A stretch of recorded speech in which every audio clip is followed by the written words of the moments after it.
Up in the ring, Boyd Pierce is ready to bring this event to you, so let's pick up our ring announcer. Your main event of the evening, 2 out of 3 falls with a 1-hour time limit. In the blue corner, Playboy Gary Hart presents from Buffalo, New York, the Maniac Mark Lewin. Then across the ring, Yokohama, Japan at 245 pounds, J.J. Dillon presents Professor Tanaka. Your referee, Bronco Lubitz. 2 out of 3 falls, 1-hour time limit. So now, with 2 out of 3 falls ahead of us, we are faced with the phenomenon of having 2 managers, each with the man whom they believe to be the ultimate champion, each of them particularly protective of their charges, each of them jealous of the other, but that is only on the outside of the ring. On the inside of the ring, we've got Maniac Mark Lewin and Toru Tanaka, and it would be hard to find in any day's journey 2 guys who are tougher in different aspects of the wrestling world. I think that Mark Lewin probably knows more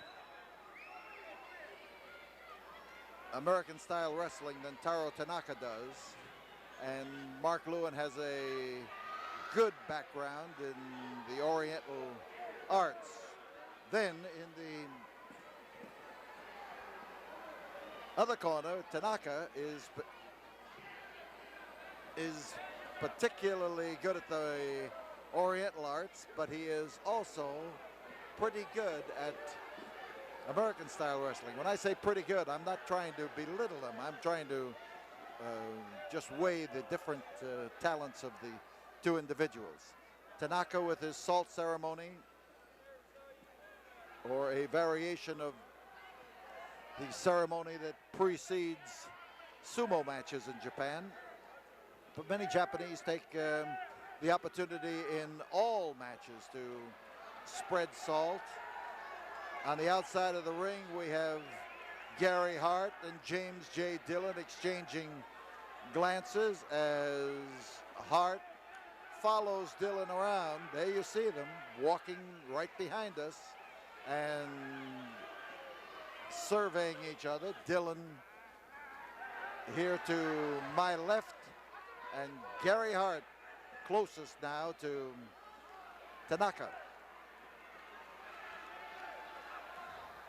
Hart looking resplendent in his Brooks Brothers gray pinstripe, and Dillon here has already been to the ring twice tonight, once with Hito and once with Sakurada, and Mark Lewin is getting advice from Mark Lewin, and Lewin is telling Hart to sit down.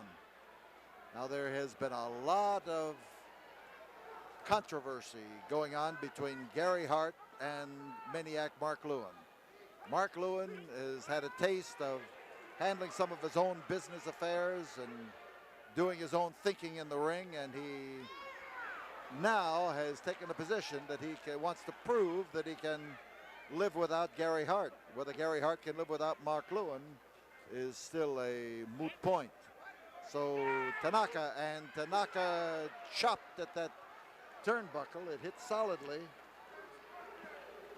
but that hand of his is protected by a thickness of callus right along the outer ridge. Now the fans are getting behind Mark Lewin, or are they trying to rattle Mark Lewin?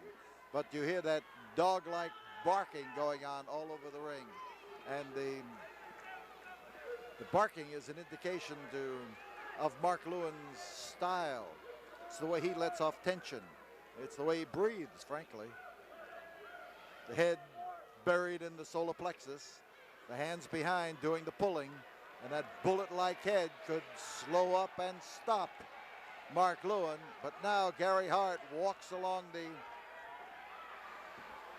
Coliseum floor following James J. Dillon, and Gary Hart is upbraiding Mark Lewin because he almost got hit with a falling body that time. The body of Toru Tanaka.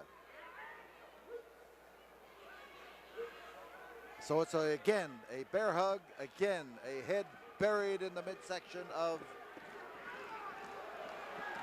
Mark Lewin, and Lewin found the answer. That driving knee coming up there did it. Arm lock, standing arm lock, often known as the Japanese arm lock. In this case, it would be a Japanese arm lock under any circumstances because Tanaka is applying it. The professor now boring in close to Mark Lewin. And now we've got James J. Dillon on the outside, arousing the wrath of Mark Lewin, and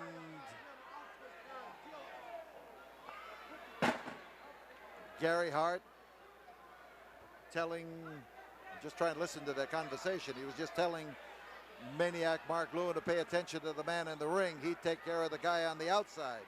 At least that was the gist of the portion that I heard.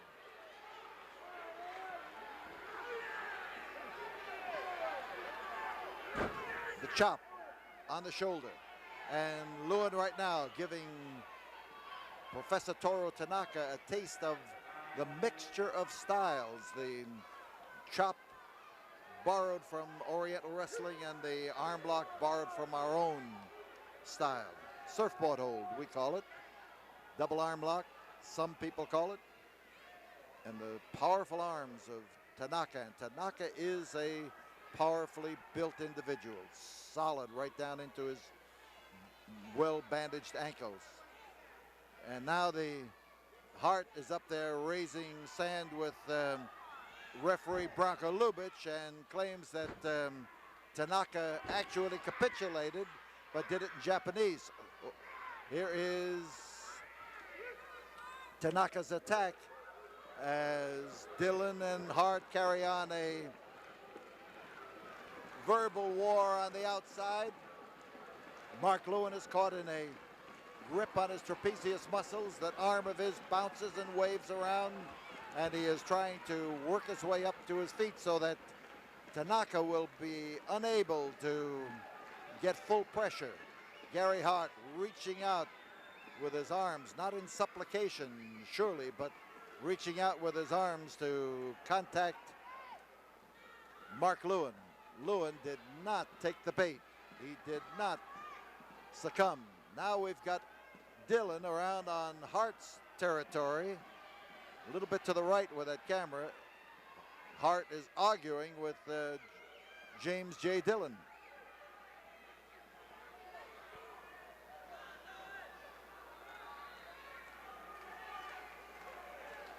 Hart, hand outstretched to Maniac Mark Lewin, and Lewin turns him down. He did not accept that outstretched hand, which might have enabled him to pull his way over to safety. Now, we're speaking of powerful physiques. Maniac Mark Lewin is one man who takes care of his body, who spends countless hours in the gym and is never out of shape. But right now, he is liable to run out of oxygen in the brain and pass out. The crowd is partly divided between watching the byplay on the outside, the exchange of words between Hart and Dillon. Now they're on opposite sides of the ring, so there will be little of that. And as Maniac took what Tanaka had to offer, you see him on top now, and he could get a fall. He's got a fall. Maniac Mark Lewin bounces in there with the solidness of his 245 pounds into the midsection of Toru Tanaka. He has scored the first fall in this 2 out of 3 fall match. And Gary Hart raises his hand as much as to say, we have scored a fall. Always with managers, it is we or I. But in this particular case, Lewin won the fall. We'll be back here in a moment, right after we have this word from the studio. The bell has not yet sounded for the second fall of this event, but Maniac Mark Lewin is a fall ahead. Referee Branko Lubic has gotten Jim Dillon out of the ring, and Gary Hart has not yet gotten out, but right now he is stretching his luck because by staying in there, he came across one of those frequent arguments that have sprouted between he and Gary Hart. Hey! Maniac Mark Lewin, first drop kick I have seen him throw in a long time. But again, he comes up with an educated pair of feet, and he is setting Toru Tanaka up for destruction. They are on the floor right here alongside of us, and salt bounces all over the place as Tanaka hits the ring apron. Jim Dillon made a hasty retreat in front of Lewin, but Lewin right now pursues him to carry the action into the ringside, and again he misses with that powerful chop, and you hear that hand hit this canvas and you know things are going on. James J. Dillon coming after Maniac Mark Lewin, ripped across his face and his eyes, and now we've got Tanaka coming back to it, and the action now has included the pair of managers. Here's Tanaka in the commanding position as he takes over on Lewin to chop away at him. But Dillon again, like a vulture on the outside of that ring, takes over on Lewin the moment he feels that Lewin is not in a position to retaliate. But right now, Lewin has his heart set on retaliation, and you see him chasing Jim Dillon, and he catches him. So we've got Tanaka, we've got Dillon, and Dillon into the ring post and down. Oh, how he slammed into that post. His head collided with it, and Lewin is back again, and he has chased Gary Hart away, and Dillon is bleeding. He hit this ring post with his head, and Mark Lewin is determined now to introduce him to the post again. We've got Dillon outside, but he's going to be inside shortly as Lewin paid no attention to Tanaka. He caught the bonsai bayonet in the throat and was blasted and dropped to the canvas.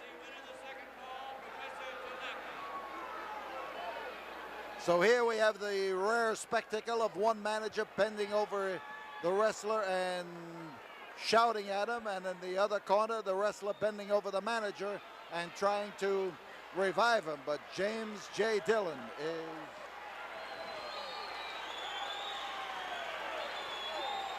bleeding in the corner here. His head is bleeding from that blast into the, there he is, stretched out. He got a bad cut, and the second is opening up his shirt. Now the fans are getting behind Lewin.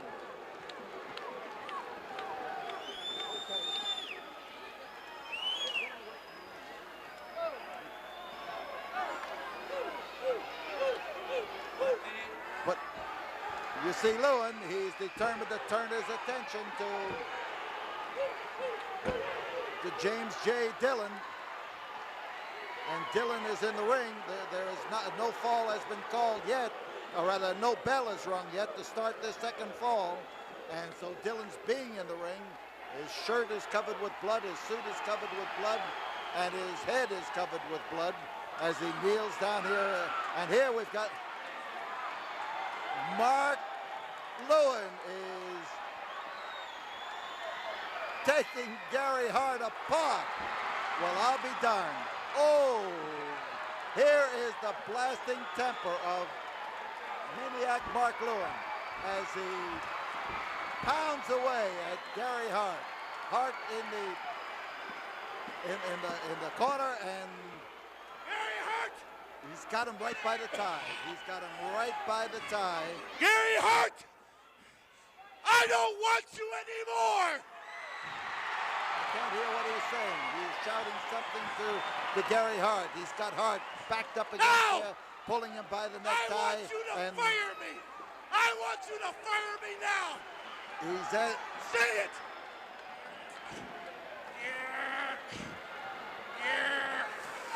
Gary Hart is being asked being told to tell these people that he has nothing more to do with Maniac.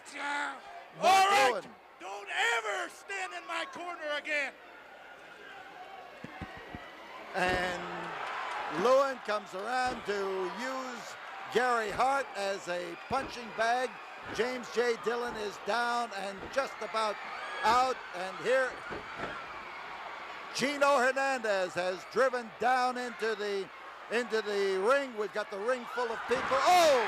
And Gino missed a drop kick and hit Toru Tanaka. And Lewin is on top. And there's a 3 count. And the 3 gives it to Maniac Mark Lewin in 2 out of 3 falls. And there is Tanaka through the ropes. Here is James J. Dillon getting it as Maniac Mark Lewin turns in what has to be the crowd-pleasing performance of the year. And Jim Dillon, his legs going out from under him, falls to that canvas. And there is the winner, Maniac Mark Lewin. What a tremendous and explosive end to the partnership between Gary Hart and Maniac Mark Lewin. There is the winner, and this crowd is in a frenzy as they cheer for Maniac Mark Lewin. Mark Lewin being the object of the affection of these fans, and a tremendous and explosive victory. Victory it was, because he's the man who had his hand raised. But Lewin now has ended a tormentorous association with Gary Hart, and in a manner that leaves no doubt about his intentions. We'll be back here in a moment, right after we have this. They're having the word first. Mark Lewin with all of his fans, and look at that, I'll be darned. Maniac Mark Lewin, perhaps a maniac no more, but he's a winner. We'll be back here in a moment after this word from the studio.